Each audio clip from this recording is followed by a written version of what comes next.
Hello everyone, and welcome to another video. Today's video, we are going to delve into the realm of perseverance and how losing a game doesn't mean you are a loser. And know that losing as a team doesn't mean you lost the game as a player. Enjoy. In this specific moment, we start with the usual full clear into Scuttle Crab. On the Scuttle Crab, we match our enemy jungler, Graves. If you remember the previous video where Graves wrecked us after his first back with Serrated Dirk, the situation here is different. We're both level 4, clearly having the advantage. But here's the twist. The enemy support reaches us before our own support. Why? I'd call it the zombie effect hitting us early in this game, which is fine. We secured the Scuttle Crab, but sadly it was a slight team diff. So, we decided to head to our natural habitat, ganking top side. In this strange matchup, it's Tryndamere against Illaoi. Now, I'm not an expert at predicting matchups, but typically, non-mana champions tend to scale better in the long term. Since it's Illaoi, I figured that if I gave Tryndamere a slight edge in his duels, he'd be able to split push easily in the late game. So that became my game plan. Help Tryndamere become a split pushing monster, get a slight lead, farm both sides,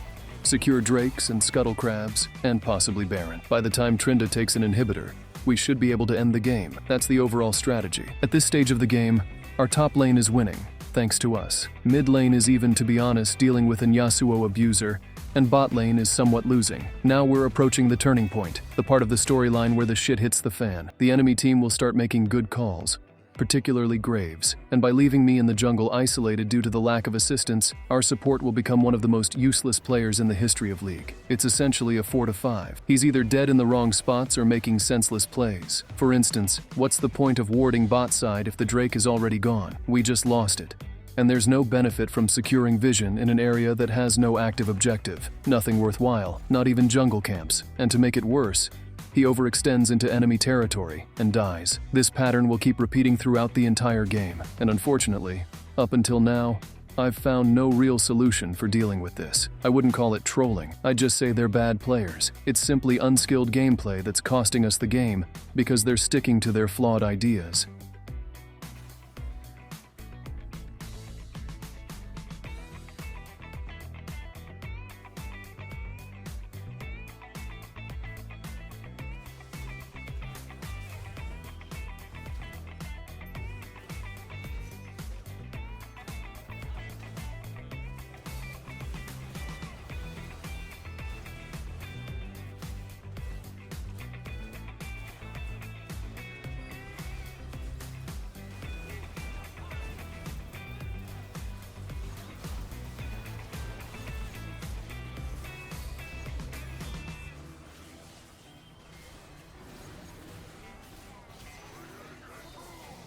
At this instance, I knew my team was trolling. We lost that encounter, not in a catastrophic way, but in the most frustrating one. You know, the type where everyone trades kills, and nobody even gets the objective. They left it, just like that, and went to farm. I had to clean up by going back to secure the grubs, but by then the enemy team grabbed the Drake. What a shit show. This play put my team in a stasis, completely passive, almost like they collectively got tired from playing the game. This is the part of the game where you start realizing your allies are either unskilled or just not reactive enough. Sometimes, you're just screwed by matchmaking. But here's the thing, you don't need to win the game by yourself. You just need to do what you can. And if it still results in a loss, it's not entirely on you. Sure, you lost, and it's frustrating because you performed well. But doing well isn't always enough. Bad things happen, even to good players, and for no particular reason.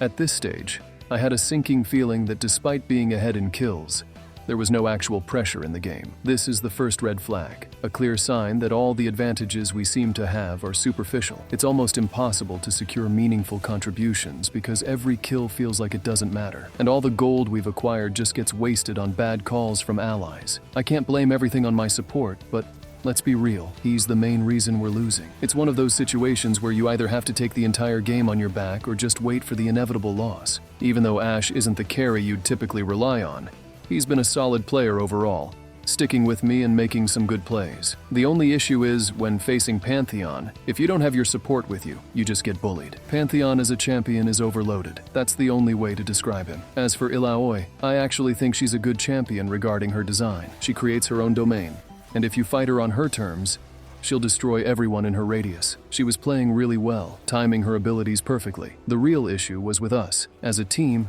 we didn't exist. Our coordination was non-existent in this game. But always remember, if you're up against a team with zero coordination, just be patient. If you wait for the right moment, you'll win the game 100%. Another aspect of this game is that the mid laner and jungler were duo players. From the very start, I wasn't just facing Graves. I was practically fighting both him and Yasuo together. Every time I tried to engage with Graves, Yasuo would show up around the corner. Unfortunately, I couldn't say the same about my own mid laner. Vex was either farming, backing, or just not interested in interfering. This forced me to accept that I'd spend the game in a 1 versus 2 situation. I had to adapt, either finding a way to win those fights or simply losing the jungle. Some of you might argue that I was underleveled. Sure.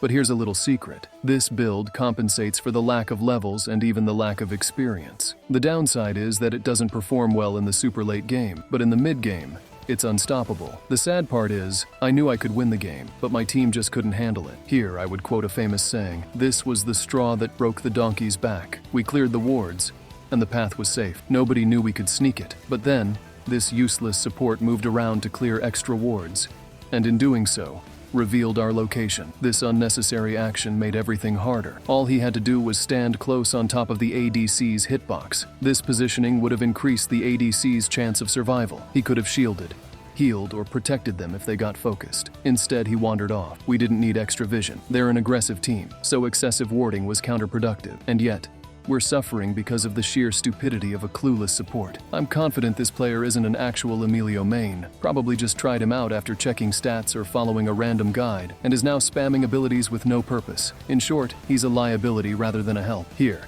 I specifically called for us to give up the objective. We needed to regroup in mid lane, push the wave, and create a situation where Ashe could dish out her damage, and Vex could follow up with her abilities. Meanwhile, Tryndamere was to keep split pushing and applying pressure on the side lanes. Guess what happened? Melio, instead of following the plan, decided to wander toward the Drake and fight it, dragging Tryndamere with him. At this point, it became clear that Melio wasn't playing with any sense of strategy or care. It's like he's cosplaying Mundo with no actual gameplay. Now, I know situations like this can make you feel frustrated and want to tilt, but remember, winning isn't just about getting that victory screen. It's in your mindset and how you handle the game. You've got to keep your focus, keep calm, and remind yourself that sometimes bad things happen. You can't control everything, but you can control how you play this shitty game. Winning is often just the consequence of maintaining your perseverance, playing smart, and finding ways to enjoy the game despite everything. So, don't tilt. And if you are new to the channel, subscribe, like, and leave a positive comment to spice this sad video. Until the next one, take care everyone, and peace.